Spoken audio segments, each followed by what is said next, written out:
Voilà, bonjour. Alors, c'est une actualité un peu curieuse aujourd'hui parce que, pour une fois, l'ostéoporose va voler la vedette au Covid parce que c'est en fait aujourd'hui la journée mondiale de l'ostéoporose et c'est pour ça que j'aimerais vous entretenir des nouvelles recommandations et des nouveaux traitements qui viennent d'apparaître en 2020. Pourquoi une journée mondiale de l'ostéoporose? Ça reste un problème extrêmement important. Dans les dernières estimations en Suisse, il y a plus de 500 000 personnes qui souffrent de cette maladie, ce qui représente 6% de la population, tous âges confondus, mais bien sûr un pourcentage beaucoup plus élevé après 50 ans, ce qui cause environ 82 000 fractures de fragilité en Suisse par année. Comme vous le voyez à gauche, l'incidence des fractures de hanche, qui est un peu le marqueur de la prévalence de la maladie, est en Suisse une des plus élevées d'Europe. Et le coût de la maladie, en particulier le coût de la prise en charge de ces fractures en Suisse pro capita est définitivement le plus élevé d'Europe. Donc un véritable problème de santé publique qui coûte environ 3 milliards par année en Suisse. Alors pour prévenir ça, depuis des années, on a des guidelines. Les dernières guidelines de l'Association suisse contre l'ostéoporose, l'ASCO, dataient de 2015. Elles ciblaient 3 catégories qui méritaient d'être traitées. La première, de manière extrêmement simple, c'est les personnes qui présentent des fractures de vertèbres ou de hanches dites à basse énergie, à savoir sur une simple chute. Ces deux fractures sont prototypiques de la maladie et donc elles méritent d'être traitées comme une ostéoporose, même sans faire de densité osseuse. Et pour ceux qui n'ont pas ces fractures, autrement dit qui en ont d'autres, des fractures à basse énergie ou pas de fracture du tout, l'indication est de traiter ceux qui présentent une densité osseuse en dessous de moins 2,5 T-score ou déviation standard sur donc une densitométrie à la colonne ou à la hanche. Et puis la dernière catégorie qu'on propose de traiter, c'est des gens qui ont ce fameux score de Frax au-dessus d'un certain seuil. Et je vais y revenir. Et en plus de ça, 2 catégories particulièrement à risque sont les personnes qui reçoivent chroniquement des stéroïdes glucocorticoïdes ou des inhibiteurs de l'aromatase dans le contexte du cancer du sein. Alors pour rappel, le score de Frax, c'est un outil qu'on trouve online qui est gratuit, qui est calibré pour chaque pays dans quasiment le monde entier. C'est un peu le score de Framingham ou le score européen pour le risque cardiovasculaire. On y rentre un certain nombre de paramètres. Ici, par exemple, pour une femme en Suisse de 65 ans, son poids, sa taille, ses antécédents de fracture, son histoire familiale de fracture, le tabac, les glucocorticoïdes, arthrite rhumatoïde, d'autres causes secondaires d'ostéoporose, la quantité d'alcool. Si on a la densité osseuse au niveau de la hanche, mais ce n'est pas obligatoire, on clique sur calculer et le score vous donne la probabilité à 10 ans d'une fracture ostéoporotique majeure ou d'une fracture de hanche. Et quand on a cela, on se réfère donc à ces guidelines qui datent de 2015, où on a fixé un seuil d'intervention en fonction de cette probabilité de fracture à 10 ans. Et au-delà de ce seuil, il y a une justification de traiter, même en l'absence d'une fracture ostéoporotique déjà présente, même éventuellement en l'absence d'une densité osseuse en dessous de moins 2,5. Et vous voyez que ce seuil, il est variable. Quand les personnes sont relativement encore jeunes, autour de 50 ans, on propose d'intervenir lorsque la probabilité de fracture est au-dessus de 10 à 15%. Quand on devient plus âgé, on demande des probabilités de fracture plus élevées pour intervenir. Ceci est basé sur un certain nombre d'équivalences et de calculs de bénéfices-risques et de bénéfices-coûts. Quand on en est là et qu'on a établi qu'il y a une indication au traitement, ce que les guidelines 2015 disaient, c'est vous avez un certain nombre de traitements à disposition, typiquement des biphosphonates, le denosumab comme autre antirésorbeur ou un agent ostéoformateur qui est le tériparatide, avec des degrés d'évidence relativement élevés sur l'élimination des fractures. Et on vous disait, quand vous devez ensuite traiter, en général, un antirésorbeur, donc un biphosphonate ou le tériparatide, et éventuellement des dérivés œstrogéniques. C'est le premier choix, et si ça ne marche pas, il vous reste un traitement anabolique. C'était donc relativement vague, parce qu'on ne définissait pas précisément quel traitement était le mieux adapté en fonction du niveau de risque de base. Et ce que nous avons donc fait dans la révision de ces guidelines en 2020, c'est justement cela, c'est d'établir un gradient de risque du plus bas au plus élevé, et pour chaque niveau, en fonction d'un contexte clinique particulier, de proposer un certain nombre de traitements. Et ce qui est particulièrement nouveau dans ces guidelines, c'est tout à droite une nouvelle catégorie de risque qu'on appelle risque imminent ou risque très élevé et pour lequel on propose des thérapies spécifiques et notamment une nouvelle thérapie qui vient d'arriver et dont je vais vous parler aussi qui s'appelle le romosozumab. Alors pour parcourir ça avec un peu plus de détails, et de toute façon c'est publié as we speak, et donc tout le monde pourra le retrouver, je vais juste faire une petite revue de gauche à droite de ces recommandations, en commençant par la gauche, en particulier le risque modéré. Alors le risque modéré, c'est quoi? C'est une personne qui n'aurait pas de fracture, dont le score de Frax serait en dessous de ce fameux seuil d'intervention, mais qui néanmoins aurait une densité osseuse en dessous de moins 2,5, ce qui veut dire qu'elle a une ostéoporose densitométrique. Dans ce cas-là, on est bien sûr en droit d'introduire un traitement essentiellement pour faire de la prévention de perte osseuse et éviter la première fracture. Les dérivés des œstrogènes, les SERM, comme le raloxifène, donc Levista, sont recommandés. Et en alternative, les biphosphonates oraux, en particulier si les marqueurs de remodelage osseux qu'on peut mesurer dans le sang sont très élevés. Ceci pour 2 ans, et tous les 2 ans, on réévalue la densité osseuse, on réévalue le risque et on regarde s'il y a lieu de poursuivre le traitement ou non. Lorsqu'on passe à la catégorie de risque élevé, donc ça ce sont des gens qui soit ont des fractures, soit ont un T-score franchement bas, et en particulier qui sont juste au-dessus de ce seuil d'intervention selon Frax, le traitement classique, c'est d'introduire en effet un anti-résorbeur, tel qu'un biphosphonate et le denosumab, là aussi pour 2 ans, avant de réévaluer la situation et la nécessité d'aller plus loin. Alors là où on va plus s'intéresser, c'est la nouvelle catégorie, le risque très élevé ou imminent, et je vais d'abord définir ce que ça veut dire. Alors le risque imminent, c'est pour reconnaître les personnes qui ont fait une fracture récente. Parce que quand on a fait une fracture récente, ici une MOF, c'est une fracture ostéoporotique majeure, vertèbre, hanche, bassin, humérus en particulier, le risque d'en faire une deuxième est particulièrement élevé dans les 2 ans qui suivent la première fracture, puis ce risque se stabilise environ 2 fois le risque de la population générale. Donc cette fenêtre de 2 ans suivant une fracture de fragilité est la fenêtre d'intervention pour combler ce risque particulièrement élevé dit imminent, et c'est bien sûr là, par exemple au sein de l'hôpital, que Thierry Chevalet et notre équipe ont cette filière de l'ostéoporose qui va systématiquement voir les gens qui ont des fractures de fragilité en orthopédie, par exemple, pour les traiter immédiatement.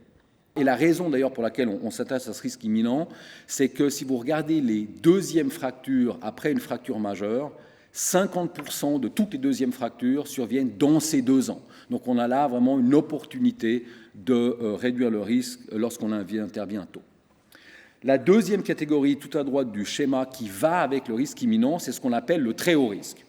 Alors nous avons défini les gens à très haut risque comme ceux dont le risque calculé par Frax est 20% au-dessus du seuil d'intervention haut risque. Ce n'est pas tout à fait calculé au hasard. Si vous regardez à quoi ça correspond à 75 ans, le très haut risque, c'est au-delà de 50% de risque de fracture à 10 ans, ce qui veut dire 10% de risque à 2 ans, et c'est à peu près le même risque que les gens qui viennent de fracturer, qui ont un risque imminent.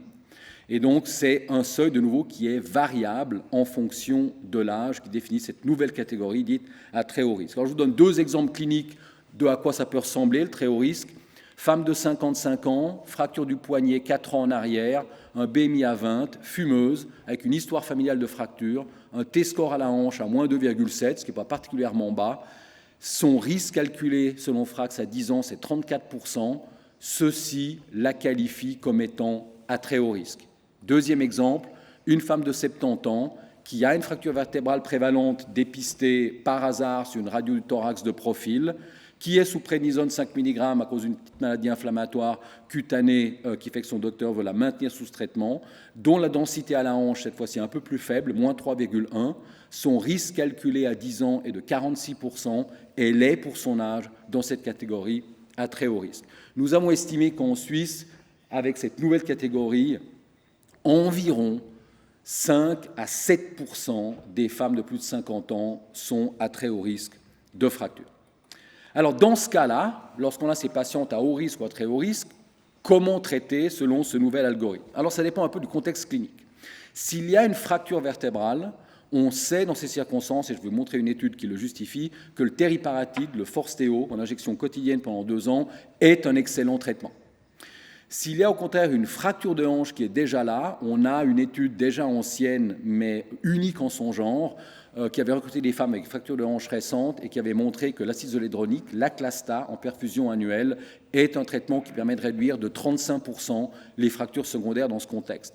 Comme tout le monde ne peut pas avoir l'acide zolédronique parce qu'il y a une certaine toxicité rénale, particulièrement lorsqu'on devient âgé et qu'on a une fonction rénale qui décline, une alternative démontrée, c'est le denosumab. Et puis, ce qui est nouveau, c'est que maintenant, dans ces patientes à très haut risque, quel que soit le type de fracture majeure, ça veut dire non seulement la vertèbre, la hanche, mais aussi toutes les autres, on a ce nouveau traitement qui s'appelle le romosozumab pendant 1 an, suivi d'un antirésorbeur dont je vais vous montrer les études cliniques principales. Alors, juste pour justifier la notion que femme à très haut risque, fracture vertébrale, mérite le tériparatide, donc le Forsteo en première intention, c'est une étude qui date maintenant d'il y a 3 ans, une étude randomisée contrôlée de 2 principes actifs, le Forsteo tériparatide contre un biphosphonate oral standard, le risedronate, qui est l'actonel, qui avait recruté justement spécifiquement des femmes âgées qui avaient soit 2 fractures de type modéré, soit une fracture sévère, donc une galette. Et cette étude était sur 2 ans et la comparaison était l'efficacité antifracturaire, particulièrement aux vertèbres, au bout de cet intervalle. Et clairement, même en comparaison avec un principe actif comme le risedronate qui en soi a une certaine efficacité, ceux qui recevaient le tériparatide avaient diminution de plus de 50% des fractures vertébrales à 2 ans, également une réduction des fractures cliniques de manière donc plus globale, démontrant que lorsqu'on est à très haut risque et qu'on a déjà les fractures vertébrales, on a une efficacité supérieure de commencer par un agent ostéoformateur comme le Forsteo plutôt que par un bon vieux biphosphonate oral. Alors, le plus intéressant peut-être dans cette catégorie, c'est ce nouveau traitement qui vient d'être approuvé par Swissmedic et qui n'a pas encore de code de remboursement ni de limitation, mais qu'on peut prescrire actuellement, en tout cas dans les centres spécialisés, par l'article 71. Ce traitement s'appelle le romosozumab, c'est donc, comme son nom l'indique, un anticorps, un traitement biologique de nature tout à fait nouvelle, parce qu'il vient cibler une molécule qui, dans l'os, est un frein à la formation osseuse. Et en administrant cet anticorps, on va faire 2 choses. On va d'une part stimuler la formation osseuse et d'autre part, on va inhiber la perte osseuse, la résorption. Donc on a un effet qui est double et qui est donc unique dans la pharmacologie, qui est certainement différent des effets du Forsteo, qui lui n'a pas cette double action. Alors il y avait un certain nombre d'études qui sous-tendent l'efficacité de ce traitement. La première, qui est vraiment intéressante, c'est une étude face à face contre le tériparatide, donc les 2 agents anaboliques l'un face à l'autre, chez des femmes qui avaient une ostéoporose malgré plusieurs années de traitement par les biphosphonates.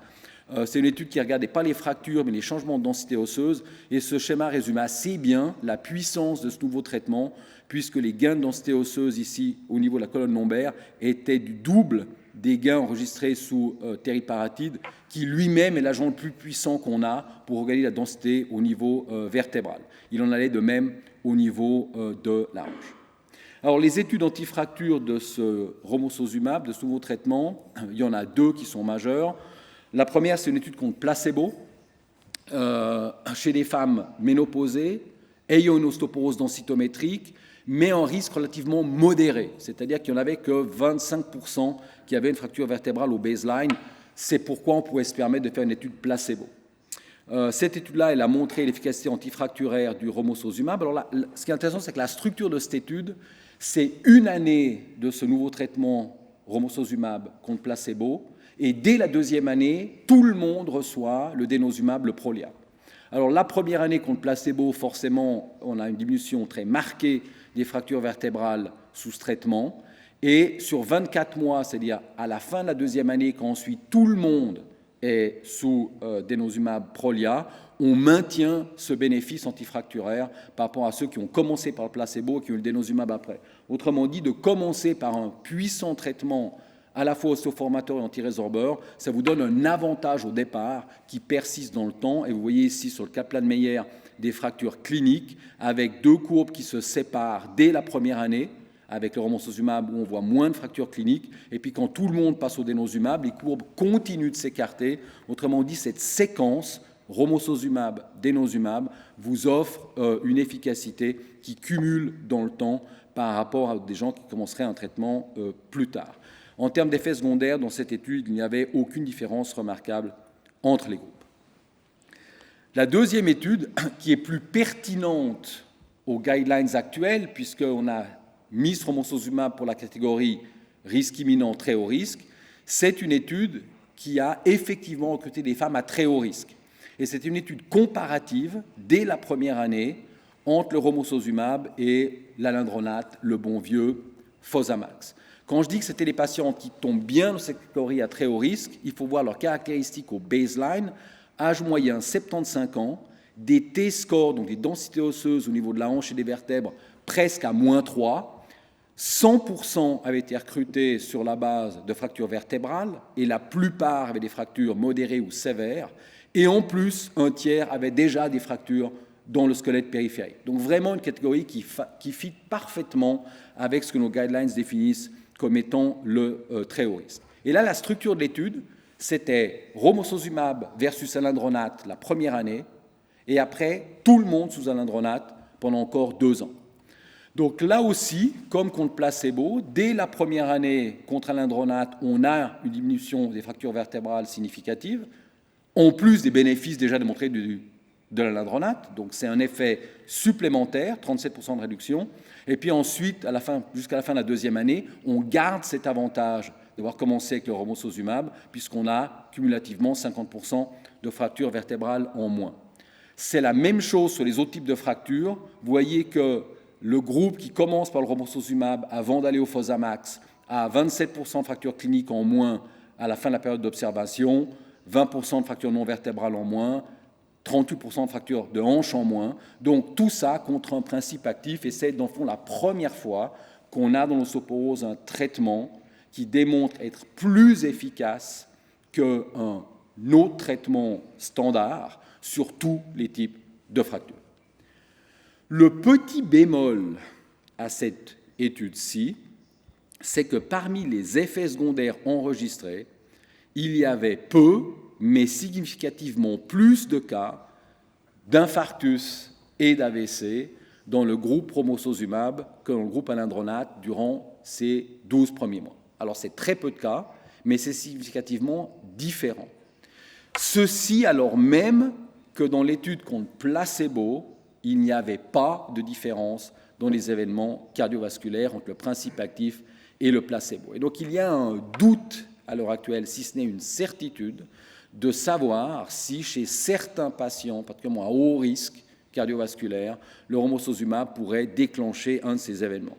Alors ceci a été revu en long, en large et en travers par toutes les agences du médicament avant l'enregistrement.